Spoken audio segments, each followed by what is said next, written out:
لباس انسان کے لیے زینت کا سبب ہے. یہ کوئی بری چیز نہیں ہے جو آج لوگ لباس سے آزاد ہونا چاہ رہے ہیں، میرا جسم میری مرضی کے نعرے لگا کے کہ ہم اپنے جسم پہ لباس پہنے نہ پہنے. یہ اللہ تعالیٰ نے انسان کے اوپر بطور انعام نازل کیا ہے کہ انسان کے لیے زینت کا سبب ہے، انسان کے اعضاء کو چھپاتا ہے. اور لباس کی یہ خاصیت ہے کہ لباس وہ ہونا چاہیے جو اعضاء کو چھپائے، نہ کہ مزید نمایاں کر دے. اسی وجہ سے اللہ کے نبی صلی اللہ علیہ وسلم نے فرمایا کہ بعض عورتیں قیامت والے دن ایسی ہوں گی کہ دنیا میں تو لباس پہنتی تھیں، قیامت والے دن بے لباس ہوں گی. کیوں؟ کیونکہ دنیا میں جو لباس پہنا تھا وہ لباس کے تقاضوں پہ نہیں اترتا تھا، وہ اعضائے جسم کو چھپانے کی بجائے مزید نمایاں کر دیتا تھا. اسی وجہ سے وہ پہنا نہ پہنا برابر تھا.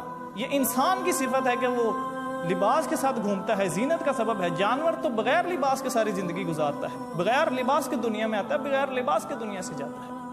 انسان کو اللہ تعالیٰ نے لباس عطا فرمایا. انسان اور جانور میں تمیز اور فرق کر دیتا ہے لباس. ایک جنازہ وہ ہے جو کبھی کبھی اٹھتا ہے، کہیں کہیں سے اٹھتا ہے. آج ایک جنازہ ہے جو ہمارے معاشرے میں گھر گھر سے نکلتا ہے. وہ جنازہ کون سا ہے؟ وہ جنازہ حیا کا جنازہ ہے.